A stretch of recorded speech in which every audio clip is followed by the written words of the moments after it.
Hello friends, दररोजच्या सारखंच आज पण आपण द हिंदूमधील एका एडिटोरियल सेक्शनमधील आर्टिकलवर डिस्कशन करणार आहोत. तर आजच्या आर्टिकलचे नाव आहे dangerous paradigm on Trump, Venezuela and unhinged depredation. तर रोजच्या प्रमाणेच आजच्या आर्टिकलमधील जे अवघड शब्द असतील त्याची पीडीएफ आपल्या टेलिग्राममध्ये उपलब्ध आहे, ती डाउनलोड करू शकता. तर आजचं जे आर्टिकल आहे ते व्हेनेझुएला या देशाबद्दल आहे. म्हणजेच काही दिवसांपूर्वी तुम्ही बातम्यांमध्ये पाहिलं असेल की अमेरिकाने व्हेनेझुएला या देशाच्या पंतप्रधानांना आणि त्यांच्या वाईफला कस्टडीमध्ये घेतलं आणि ते अमेरिकेला घेऊन गेले. तर ही परिस्थिती का उद्भवली आणि याचे जागतिक काय परिणाम होऊ शकतात याबद्दल या आर्टिकलमध्ये माहिती दिली आहे. आणि त्यासाठी आपण जगाच्या नकाशामध्ये व्हेनेझुएला हा देश कुठे आहे हे माहिती करून घेऊया. तर या जगाच्या नकाशामध्ये तुम्ही पाहू शकता की इथे अमेरिका आहे आणि व्हेनेझुएला हा देश अमेरिकेपासूनच जवळ आहे. म्हणजे साऊथ अमेरिकेमध्ये व्हेनेझुएला हा देश आहे. आणि आणखीन व्यवस्थित पाहायचं असेल तर आपण या फोटोमध्ये पाहू शकतो. तर हा व्हेनेझुएला हा देश आहे, साऊथ अमेरिकेमधला आणि कॅरिबियन सीच्या जवळचा हा देश. त्यानंतर पुढे पाहूया. तर या व्हेनेझुएला या देशावर अमेरिकेने का आक्रमण केलं याचं अमेरिकेतर्फे दिलं जाणारं कारण वेगळं आहे आणि जागतिक राजकारणामध्ये याचं कारण एक वेगळंच आहे. तर ते काय आहे हे आपण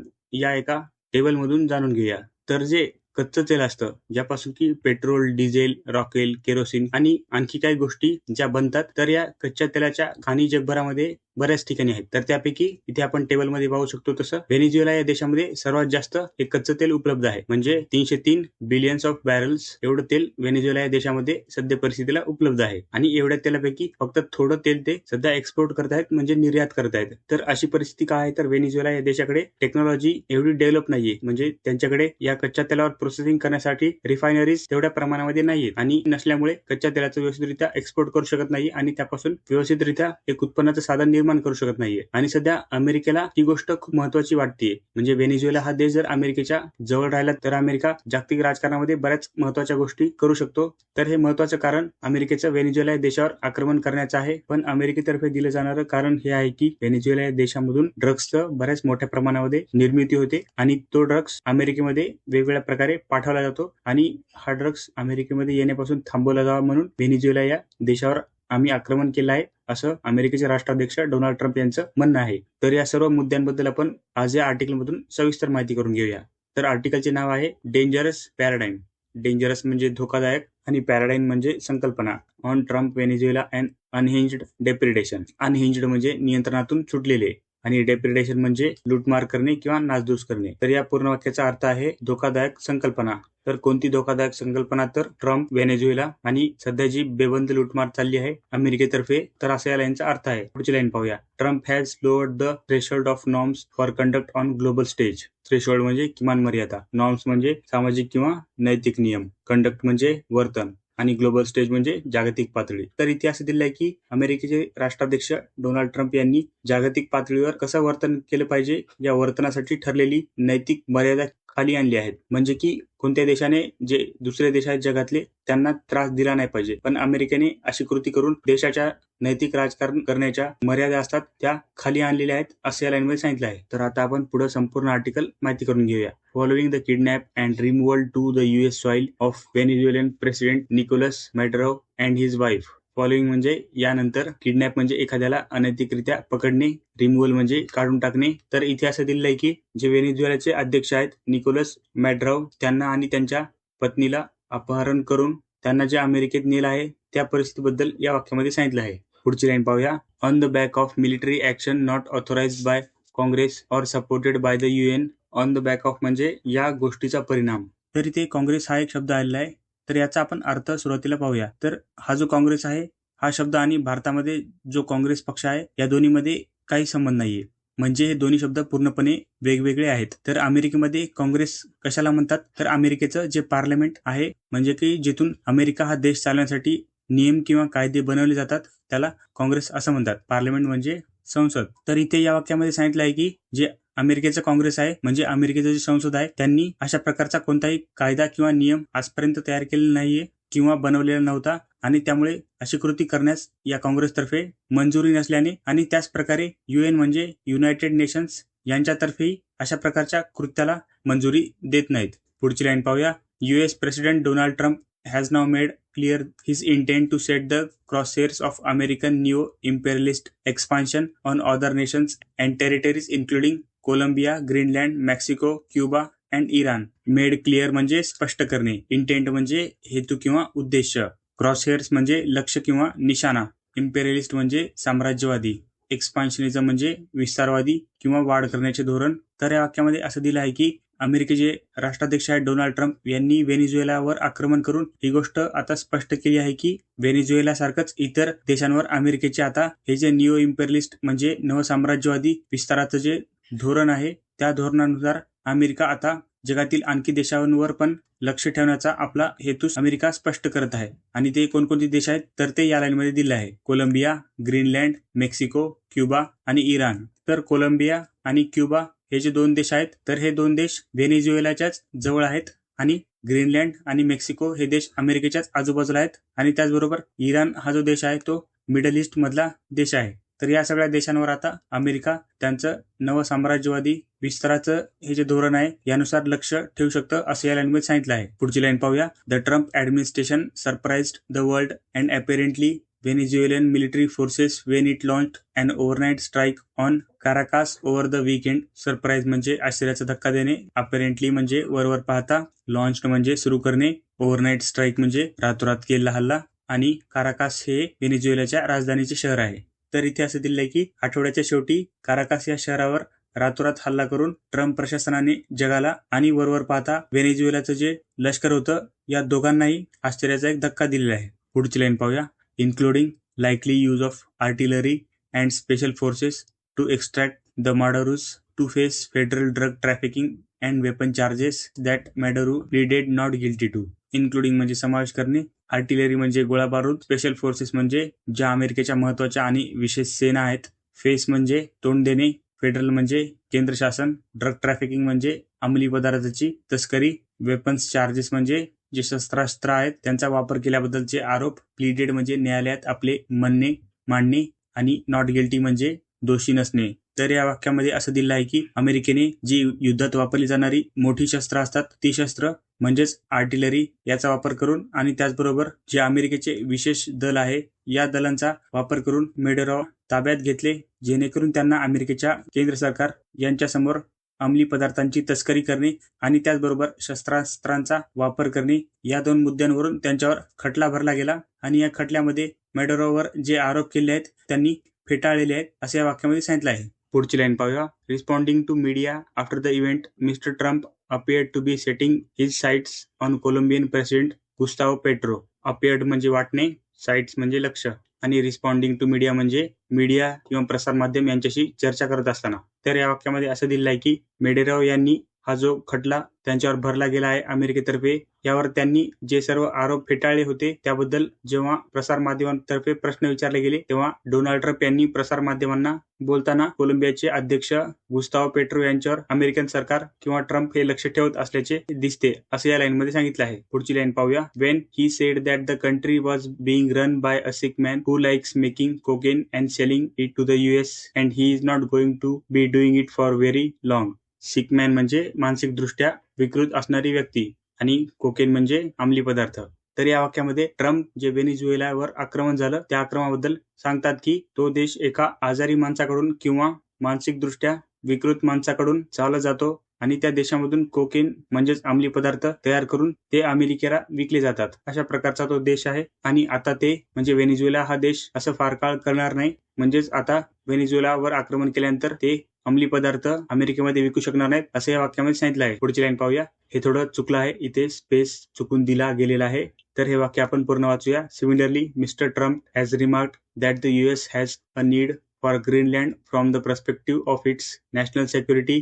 रिमार्क म्हणजे आपले मत सांगणे किंवा टिप्पणी करणे. नीड म्हणजे आवश्यक आहे किंवा गरज आहे. पर्स्पेक्टिव्ह म्हणजे दृष्टिकोन आणि नॅशनल सिक्युरिटी म्हणजे देशाची सुरक्षा. तर इथे असं दिलं आहे की राष्ट्रीय सुरक्षेच्या दृष्टीने अमेरिकेला ग्रीनलँड हा जो देश आहे त्या देशाची गरज असल्याचे ट्रम्प यांनी ग्रीनलँड बद्दल व्यक्त केले की जशी व्हेनेझुएला ह्या देशावर आक्रमण करून अमेरिकेने व्हेनेझुएला या देशाचे जो कारभार आहे तो व्यवस्थित करण्याचा प्रयत्न केला आहे तसंच आणखी कोणकोणत्या देशांवर अमेरिका हस्तगत करण्याचा प्रयत्न करू शकतो. तर याच्यामध्ये ग्रीनलँडचाही समावेश देशाच्या सुरक्षिततेसाठी असणार आहे असे या लाईनमध्ये सांगितलं आहे. कारण ग्रीनलँड हा जो देश आहे तो अमेरिकेच्या खूप जवळ आहे. पुढची लाईन पाहूया. That something will have to be done about Mexico to rid the nation of the scourge of drug cartels. Rid म्हणजे मुक्त करणे, स्कर्ज म्हणजे भीषण संकट आणि कार्टल्स म्हणजे गुन्हेगारी टोळ्या. तर आधीच्या वाक्यामध्ये जसं ग्रीनलँड बद्दल सांगितलं गेलं होतं तसं या वाक्यामध्ये मेक्सिको बद्दल सांगितलं आहे आणि मेक्सिको हा देशही अमेरिकेच्या जवळच आहे. त्यामुळे या देशामध्ये जे असणारे ड्रग विकणाऱ्या ज्या गुन्हेगारी टोळ्या आहेत त्यांच्या संकटातून मेक्सिको या देशाला मुक्त करण्यासाठी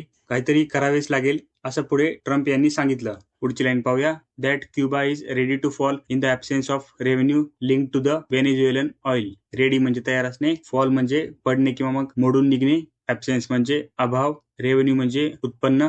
तर क्युबा हा देश एक प्रकारे व्हेनेझुएला या देशासोबत जे क्रूड ऑइलचं उत्पन्न होतं त्यामध्ये बऱ्याच प्रमाणामध्ये संबंधित होता. म्हणजे जे व्हेनेझुएला या देशाला क्रूड ऑइल मधून उत्पन्न मिळत होतं त्यामध्ये क्युबाला बऱ्याच प्रमाणामध्ये मदत होत होती. तर आता व्हेनेझुएलावर आक्रमण झाल्यानंतर व्हेनेझुएलाच्या तेलाशी संबंधित उत्पन्नाच्या अभावी क्युबा या देशाची जी आर्थिक उलाढाल आहे ती कोसळण्याची स्थिती निर्माण होऊ शकते. म्हणजेच क्युबा या देशाच्या अर्थव्यवस्थेवर आता परिणाम होऊ शकतात असं या लाईनमध्ये सांगितलं आहे. पुढची अर्धी ओळ पाहूया. And that Iran would be hit very hard by the US if it crack down on protesters on it's soil. Hit very hard म्हणजे मोठ्या प्रमाणावर फटका बसणे, क्रॅक डाऊन म्हणजे कठोरपणे दडपशाही केली किंवा मोडून काढण्याचा प्रयत्न केला, प्रोटेस्टर्स म्हणजे आंदोलन करणारी व्यक्ती.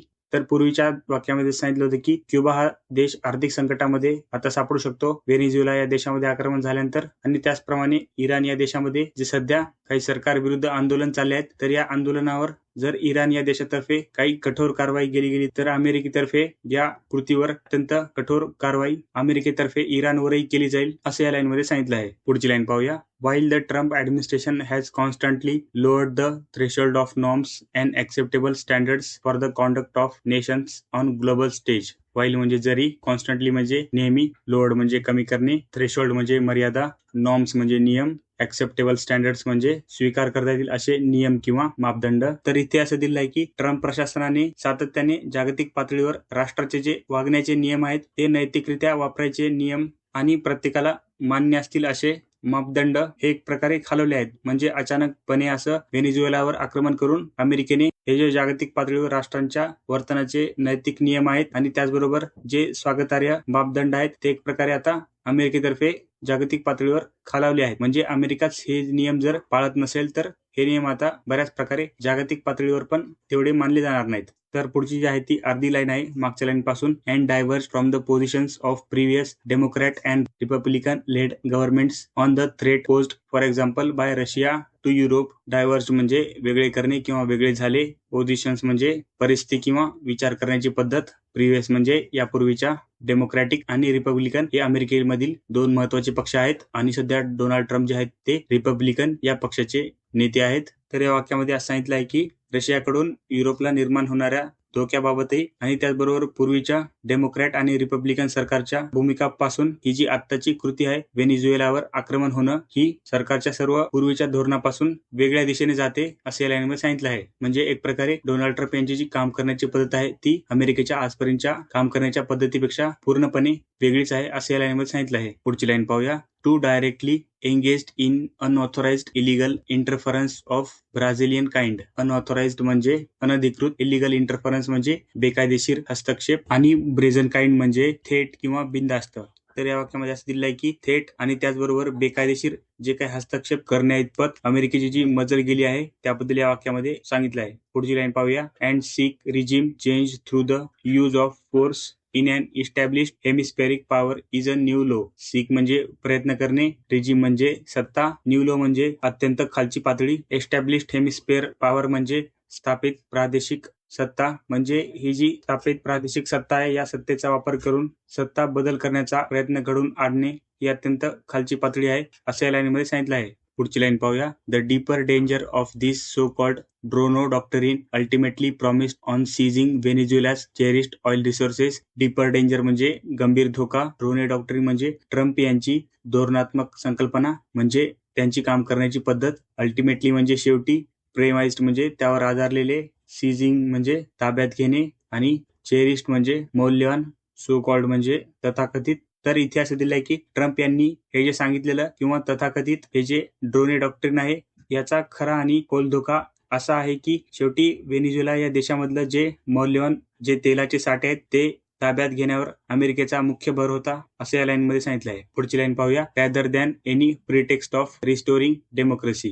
प्रिटेक्स्ट म्हणजे दिखावा करणे, रिस्टोरिंग म्हणजे पुन्हा पूर्वस्थितीमध्ये आणणे आणि डेमोक्रेसी म्हणजे लोकशाही. तर आधीच्या लाईनमध्ये आपण पाहिलं तसं अमेरिकेचा जो मुख्य उद्देश होता तो व्हेनेझुएला या देशामधले जे तेलाचे साठे होते ते हस्तगत करणं हा होता. आणि या लाईनमध्ये आपण वाचलं जे व्हेनेझुएला या देशामध्ये जे लोकशाहीमध्ये अव्यवस्था निर्माण झाली आहे ती अव्यवस्था पुन्हा पूर्वस्थितीत आणणं हे जे कारण अमेरिकेतर्फे सांगितले जाते एक प्रकारे दाखवण्यासाठीच केलेली कृती आहे असे या लाईनमध्ये सांगितले आहे. पुढची लाईन पाहूया. Is that it may embolden autocrats and nations with an appetite for fomenting conflict to engage in similar destabilizing unilateral military action against perceived enemies. Embolden म्हणजे धैर्य देणे, ऑटोक्रॅट्स म्हणजे हुकुमशहा, ॲपेटाईट म्हणजे लालूच, फॉर्मेंटिंग म्हणजे भडकावणे, डिस्टॅबिलायझिंग म्हणजे अस्थिर करणे, मिलिटरी ॲक्शन म्हणजे लष्करी कारवाई आणि परसिव्ड एनिमीज म्हणजे समजलेले शत्रू. तर वर सांगितल्याप्रमाणे अमेरिकेचे ज्या कृती आहेत त्यामुळे हुकुमशहा आणि संघर्ष भडकवण्यासाठी इच्छा असलेल्या राष्ट्रांना जे देश शत्रू वाटतात त्या देशांविरुद्ध अशाच प्रकारचे जे अस्थिर वातावरण आहे ते निर्माण करण्याचा आणि त्याचबरोबर जे लष्करी कारवाई आहे ते करण्याचे धैर्य यानंतर मिळू शकते. म्हणजेच एक प्रकारे जे हुकुमशहा देश आहेत त्यांना अशा प्रकारची कृती करण्याचं भविष्यामध्ये धाडस मिळू शकतं असं या लाईनमध्ये सांगितलं आहे. पुढची लाईन पाहूया. Potentially resulting in full fledged cross border confrontations. Full fledged म्हणजे पूर्ण स्वरूपाचे, क्रॉस बॉर्डर म्हणजे आंतरराष्ट्रीय आणि कन्फ्रंटेशन्स म्हणजे संघर्ष. तर आधीच्या वाक्यामध्ये जसं दिलं आहे तशा परिस्थिती जर निर्माण झाल्या तर पूर्ण स्वरूपाचे जे आंतरराष्ट्रीय संघर्ष आहेत ते संघर्ष निर्माण होण्याची परिस्थिती येऊ शकते असे या लाईनमध्ये सांगितलं आहे. Today's Venezuela was yesterday's Ukraine and might be tomorrow's Taiwan if Mr. Trump's paradigm for settling scores propagates further. Paradigm म्हणजे नमुना किंवा दृष्टिकोन, प्रोपोगेट म्हणजे एखादी गोष्ट पसरवणे आणि फर्दर म्हणजे पुढे. तर इथे असं दिलंय की सध्या जसं अमेरिकेने व्हेनेझुएलावर आक्रमण केलं तशीच वागणूक यापूर्वी युक्रेनलाही रशियाकडून मिळाली होती आणि ट्रम्प यांनी हा जर दृष्टिकोन यापुढेही आंतरराष्ट्रीय राजकारणामध्ये दाखवला तर त्याचे जे भविष्य आहे ते तैवानमध्ये दिसतील. म्हणजे सध्या जे तैवानमध्ये तणावाचं वातावरण आहे तेथेही अशीच परिस्थिती निर्माण होऊ शकते असे या लाईनमध्ये सांगितलं आहे.